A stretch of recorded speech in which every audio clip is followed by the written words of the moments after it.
So first of all, thank you for inviting me for this event. I believe my today's topic is mainly about sustainability and social innovation. Basically, if you speak specifically about innovation, is all about value, and social innovation is all about adding value to the community, as simple as it can get. In my introduction, they mentioned about my technical career in terms of being a CFO, currently working as a trade advisor, but at the same time, I'm a politician in India as well, and potential member of parliament. So that's why I choose this topic of social innovation and sustainability, which is very close to me. Currently, if you see on the slides, blockchain is everywhere in the world, and I feel some of the sustainable development goals that UN has specified, if you look at them, basically I feel there is a lot of potential that could be used for humanitarian reasons as well as for the goodness of the people. So just look at the essence of the social innovation to drive the sustainability through blockchain. I would like to take some examples also for that. But before that, what is basically when we use the innovation, what we're trying to do is how things we can make better with the latest technology to fix the problems that we have on a daily basis. We really want to elevate the society to the next level by having the good practices for social equality, environmental protection, economic viability, and sustainable solutions. In short, we really want to give a choice or the voice to the people what they really believe and what is good for them in total.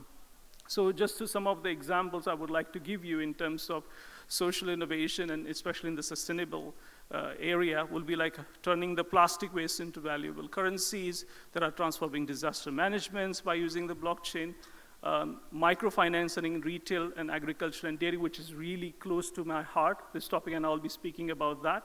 A global digital identity, which probably we know 3.1 billion people are basically without identity as today. Carbon credit certification, where we're looking at for tracking them, auditing them, and communicating them at the right place. And green gas emission, and some of the examples will be like airbox from Taiwan or probably air carbon that coming from the European side. The digital humanization efforts and the international aid is something important for the community as well. So this is some of the topic I'll be picking up today. Also, as being a finance background, I feel the remittance fees that we pay across the world probably should be less than 3, which is one of the goal of sustainable goals that are developed by UN. And we know, just to look at the number, is around $454 billion that have put in terms of the remittance fees, and that should be less than 3%. That's what we're looking at. The healthcare and the mother-child birth registrations, basically to reduce the mortality, and also being a politician, I feel the national policy governance, which is important, and we should take the voice from people. That is absolutely crucial in the coming days. Just the first topic to look at, basically, as I said, the dairy agriculture is something very crucial to me and very important for India as well, and the world as well. If you purely look at some of the statistics for India, we're probably looking at 1.2 billion population, 50% of the population in the agriculture industry. So you can imagine the impact that will be having in terms of the whole population or all over the world. If you look at purely the food cycle, when we prepare the food, we process it and get it to the consumer, or if you look at the milk cycle as well, we basically, milking the cows, basically pasteurizing them, packing them, and getting it to the shop through the transportation.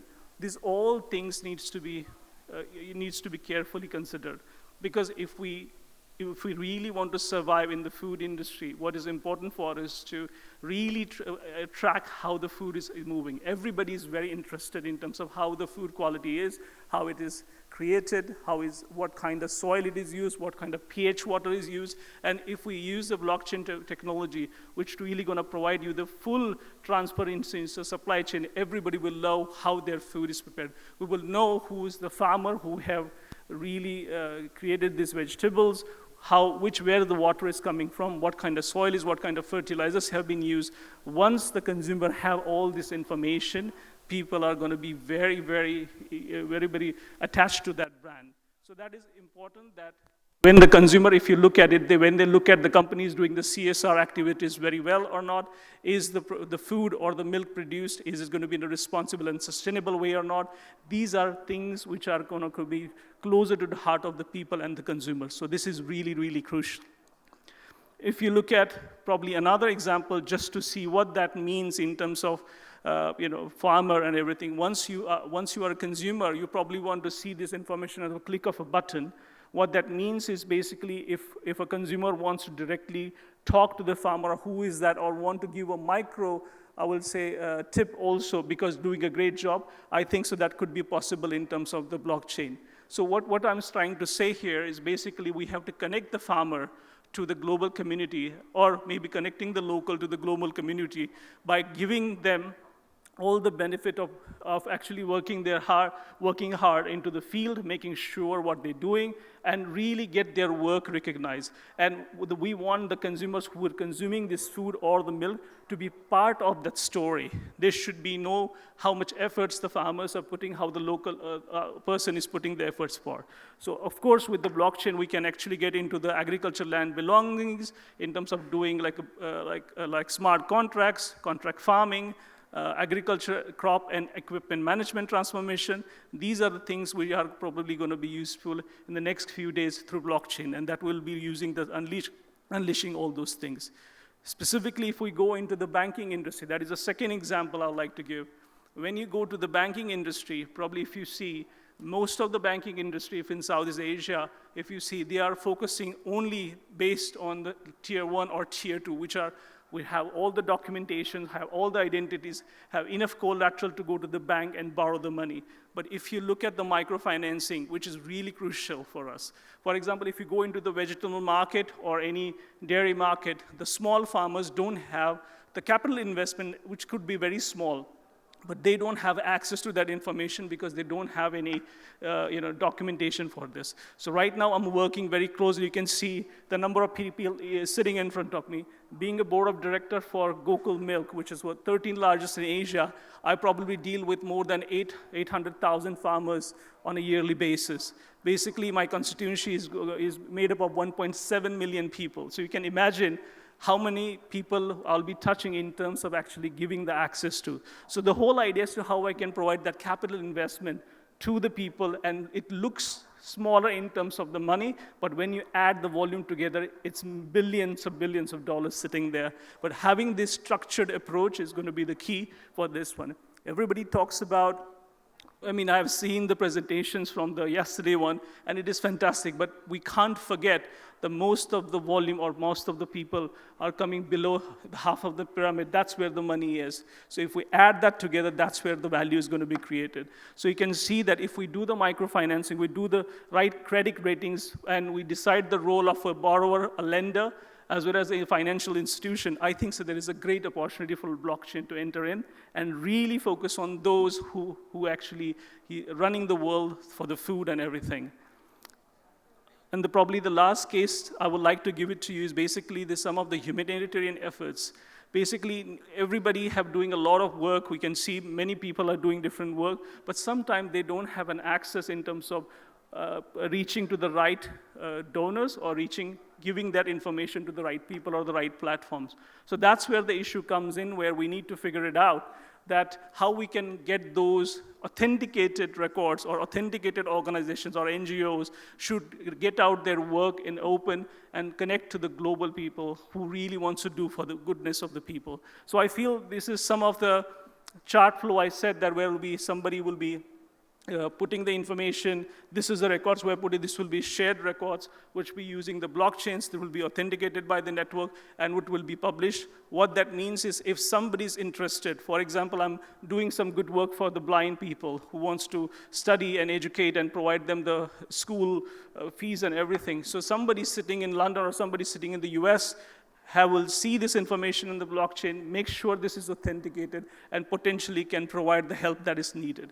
So exactly the same way we have to, same way that some of the donors or CSR, probably funds from the many companies, would like to do certain aspects of work for the community, but not necessarily they're aware that somebody's doing it or somebody's not doing it, but they would like to continue that. So they can actually propose also to the organization saying that this is something we like to do, can you do that? But for that, they need to see the work, the credibility of that organization.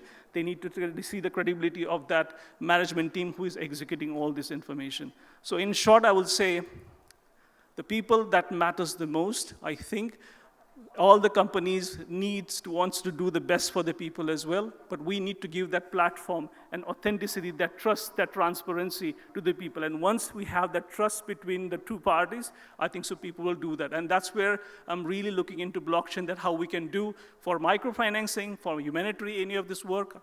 I would say digitalization of the humanitarian work, as well as getting into the dairy industry, in the vegetable industry, into mom and pop stores. If you go to Philippines, like sari stores. If you go to India, all small stores who really need that small money. If you see the interest rate that some of the communities pay, probably if you have to borrow $100, they're paying almost 10% on a daily basis. That's an interest rate they're paying. So you can imagine on a yearly basis what we're talking about. On average, the market which is not structured is paying between 60 to 80% of interest rate on the money you borrow. So this is really exploitation, and that's where we need to make sure the financials are in place. There is an authenticity that needs to be done. The credit scores to be digitalized, and those kind of stuffs will come into picture. In short, basically, if we look at the blockchain, the social impact and the sustainability comes in. What we need to look at is what things we're doing before. There is goodness in people, is still there, but we need to change that into reality by using the latest technology. That means we have to reshape the status quo and the mindset what we have in. All that it takes is we decide to do the good things, we use the technology to do the great things about it. At the end, what we can say that we are humans, we have emotions. In short, I will say there is a virtual reality that needs to be changed into shared reality. I would say there is a mission learning that exists, but I think that needs to be a collaborative learning. I think I want to choose that user experience to human experience, and I want to change the singularity to plurality. That is something I feel is important. I feel that this is very going to be a crucial thing when we start getting into the business of blockchain. I believe all the entrepreneurs, I will insist, they should be looking into the solution in terms of agriculture. They should be looking into the section of dairy. We are looking into dairy in terms of green gas emissions as well. As I give an example for the air carbon, which we basically using the green gas emission coming from the cattle fields and basically converting into combining air and carbon together and creating basically the products of which you can be tracked. There is a blockchain number that's given to each product, and that can be tracked. Similar, that some technologies exist that is actually doing this at this point of time, where you can track, where you know when you buy something, when you're buying something that is something already reducing the carbon or reducing goodness to the people, and you're honoring the people who worked hard for this product. So I think so it is time to appreciate who have worked hard, who running this environment in terms of during the corona situation as well. And I believe everybody sitting here, I will really, not necessarily challenge the right word, but I would like everybody to invite in this journey to make the betterment of the people, to use this technology to give to the people who can't afford it and make it available at a very lower cost being to this event. In short, basically, I just want to thank you again. It's a very different approach I have taken from this. These are the people who I work with. These are the cattle I work with. These are the farmers I work with. I see myself in a suit and a tie at this point of time. But what matters when I go back, I have to give answers to the people, what I learned from here, and how we can collaborate together and really make sure socially, economically, we can make people beneficial and use the technology to solve our daily problems for the social equality, economic viability, and the environmental protection. Thank you. Thank you so much.